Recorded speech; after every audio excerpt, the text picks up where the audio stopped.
En bon français, qu'est-ce K-E-S-S-E accent aigu, qu'est-ce que tu vas faire? Peux-tu arrêter de niaiser? Ben non, faut pas les contrarier, ça a complètement dégénéré. La rencontre du Trizac-Dumont. Hey, tente-moi pas. Monumental. C'est un Benoît Dutrisac intimidé par la présence des caméras qui se présentent en studio. Non, pas de gros plan. Je pensais commencer avec une niaiserie, mais je viens d'entendre l'entrevue qu'on t'a accordée là, sur les ados. Il y a une affaire sur laquelle je veux revenir. Oui. Tu sais, Mathis, les jeunes, là. Là, le type là, qui a vendu cette cochonnerie-là... Il va sortir de prison. Là. Il sort de prison. Il a eu 36 mois, il sort avant, il a fait du temps qui compte en temps et demi. Ouais. Là, le procureur, là, s'est satisfait de... Oui, 36 mois, c'est assez. Comment ça se fait? Puis là, évidemment, Marc Carney a tellement d'autres choses à faire. Comment ça se fait que ces gars-là sortent après même pas 3 ans en vendant, en empoisonnant des adolescents? Tu causes des décès. Ouais. Des, au pluriel. Tu causes des décès de jeunes, de moins de 20 ans. Ouais. Puis lui, il ressort après 3 ans. Il n'y a pas de leçon. Qu'est-ce qui l'empêche de recommencer? C'est pas cher à payer, là. C'est pas cher à payer. Surtout si tu fais beaucoup d'argent avec ces ventes-là. Alors, ces crottés-là devraient être en dedans pour 25 ans. Et plus encore. Puis je comprends pas qu'on soit satisfait, que le procureur dise « Ah oui, monsieur, on s'entend pour 36 mois. » 36 mois. Qui en deviennent 18. Il y en 12. a, là, il y a des gens qui font de la fraude, là, ils font 15 ans parce qu'ils ont volé de l'argent du monde. C'est grave, c'est un crime. Mais là, t'as amené des ados à mourir. Tu les as tués en leur vendant de la saloperie. Ça fait 36 mois, même pas. C'est bouleversant quand même, hein? Sac. Ah ouais. Mais il va sortir là. En fait, il l'a pas fait, son 36 mois. Là. Il va Non, sortir il là. le fera pas. Puis lui, il ressort, là. Il m'a dit quelque chose. Ouais. Non, je peux pas dire ça. Je peux pas. Mais lui, là, il doit se compter chanceux. Lui, il devrait s'arrêter, là. La crapule, le crotté, là, devrait s'arrêter puis dire, est-ce que je joue avec les poignées de mon cercueil? Parce qu'il y a quelqu'un quelque part qui va dire, toi, t'as vendu de la merde à mon ado, puis il est mort. Ça va mal finir. Que... Ça, déjà, ça a mal fini. Il n'y a pas le droit aux récidives, lui, là. Parce que ça, c'est l'autre bout. Quand ils le refont puis que les juges sont cléments une deuxième fois, ça, je peux pas le croire. Mais c'est ça, faut tu l'as déjà fait, t'es déjà passé devant le juge, t'as déjà été averti. Ouais. Déjà... Mais il faut arrêter avec les récidives. Si tu le fais une fois, c'est une fois de trop. Si tu le fais une fois à un, puis une fois à l'autre, c'est plus une fois, là. C'est plus une fois. C'est un récidiviste. C'est déjà un récidiviste. Hey, j'ai pensé à toi en voyant ce nouveau règlement de Ville-Saint-Laurent, parce que depuis des années que je t'écoute à la radio, à tous les postes disponibles, et je sais que c'est une bataille personnelle de M. Dutrisac. Oui, absolument. Le bruit, les gros mufflers. Dans ma vie privée. Non, mais fais-moi là, je veux t'entendre, là, les gros mufflers. Tu sais, M. Fitzgibbon, moi, je lâche la politique, je suis en amour, puis je pars en BMW. J'ai quelque chose qui vibre entre mes jambes, ça fait longtemps que ça n'a pas vibré. On dirait que c'est gros, mais c'est tout petit, mais c'est pas grave, je compense.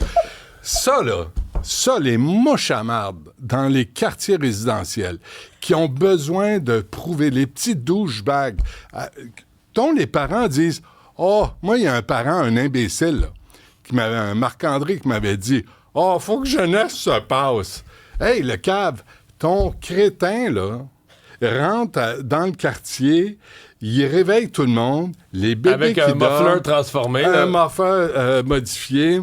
Blablabla. Là, tout à coup, c'est un homme. Donne-lui d'autres valeurs à ton ado. D'autres valeurs, pas parce que tu fais du bruit, là, tout à coup, t'es quelqu'un. Là, à Lune de Souza, dans Saint-Laurent, mais ça se fait aussi dans Ville-Marie, Verdun, Sud-Ouest, Outremont, ça devrait se faire partout au Québec. C'est d'appliquer le règlement sur les nuisances. Les nuisances, les bruits excessifs, les accélérations, les pneus qui crissent, les sons de moteur dérangeants. Mais là, ils mettent là-dedans, excuse-moi, ils mettent là-dedans si tu transportes du stock dans un trailer puis que ça fait du bruit, là. Que ça se cogne un peu, là. Sais-tu quoi? Tout ça, c'est bien beau, là. Mais encore faut-il l'appliquer. Mais là, les policiers sont là pour ça. Encore faut-il que tu sortes de ton char. Bon, bien. Permis de conduire. Non, ils le font pas. Combien de fois, moi, j'ai vu des douchebags avec des silencieux modifiés passer devant une autopatrouille qui ne bronche pas. Ils sont censés avoir des sonomètres dans leur autopatrouille. Ils les apportent pas avec eux autres. Mais c'est ça parce que j'allais dire, pour les arrêter, donc dans un autopatrouille, tu peux avoir un sonomètre. Ouais. Tu vas mesurer l'intensité. Mais il est au poste de police, le sonomètre. Il ne l'apporte pas. L'autre affaire, à la décharge des policiers. Moi, il y a un policier qui m'a dit, écoute, on a beau leur donner les contraventions là, de 1 000 $, eux autres, là, ils se sont fait un budget de 3-5 000 $ pour payer contravention pour avoir le privilège d'écœurer le monde quand ils roulent en voiture ou en moto. Fait que là, moi, ça dépasse l'entendement. Comprends? Les policiers ont beau faire leur job, il n'y a rien. Là, c'est des amendes de 100 à 2 000 $. Je comprends pas qu'on ne saisisse pas le véhicule. Il n'est pas conforme, ton véhicule. On va l'amener à Fourrière. Non, mais il n'y a pas de tuer du monde non plus. Ils font un peu de bruit, puis c'est sûr que s'ils pèsent trop... Dans certains gars, ils vont pas faire trop de bruit s'ils pèsent pas trop sur le gaz. Mario, attends. Là, il faut que tu attendes qu'ils tuent du monde pour non, intervenir. Mais parce que toi, t'en parles comme si c'était des criminels. Là. Est-ce que pas un criminel? La Fourrière, je te dis pas lui en Fourrière. Je te dis pas le gars dans une cellule. Je te dis ton char, il est pas conforme. Fait qu'on le prend, puis on l'amène à la Fourrière. Puis tu viendras payer pour le sortir, puis tu as 48 heures pour le faire réparer. C'est pas un criminel, c'est juste du civisme.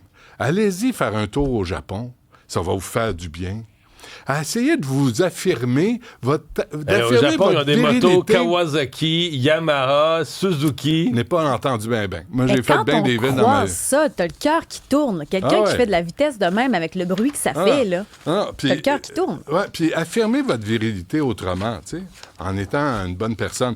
Juste là-dessus, là, la pollution sonore, là, sur la santé humaine, c'est sérieux. Là.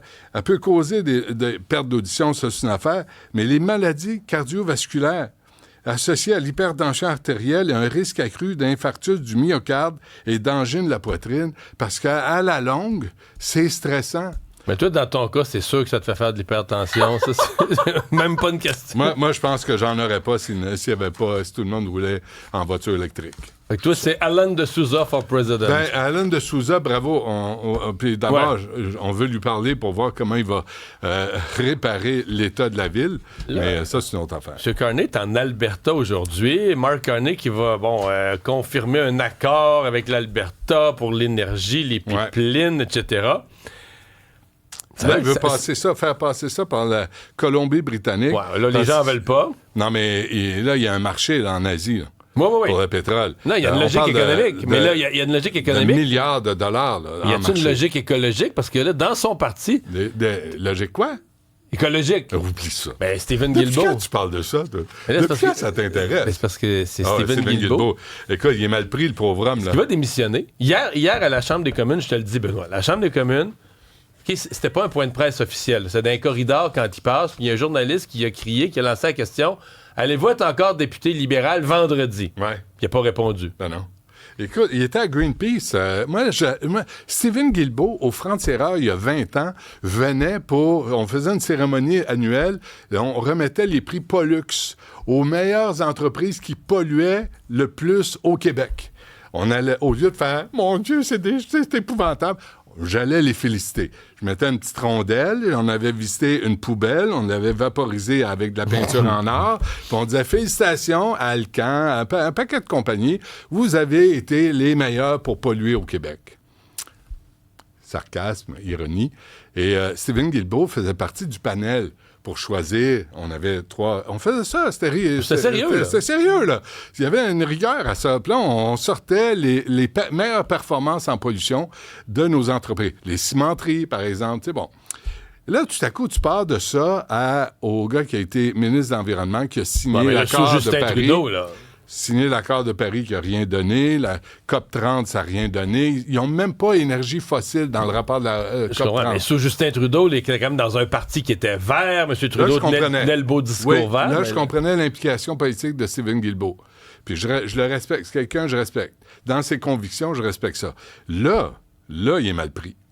Là, il est rendu au patrimoine. Au point de démissionner? Ben, certainement. Ah ouais? Certainement, il a sa pension, là, il est correct.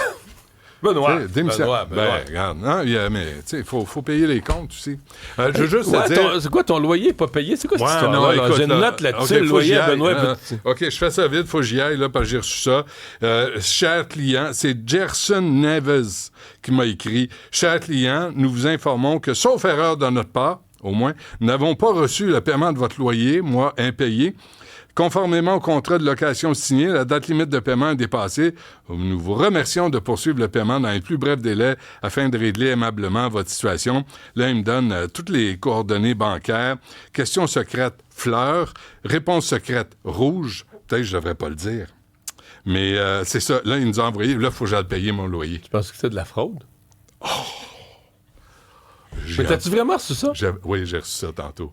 Dans mon courriel. Moi, ce qui m'impressionne, c'est que tu as 267 courriels non lus. C'est ça que j'ai remarqué. J'en ai en masse. Pas lu? Ouais. Pas lu. C'est tous les courriels de nos boss. Non, une autre fois. J'ai pas. Certainement. On t'écoute en avant.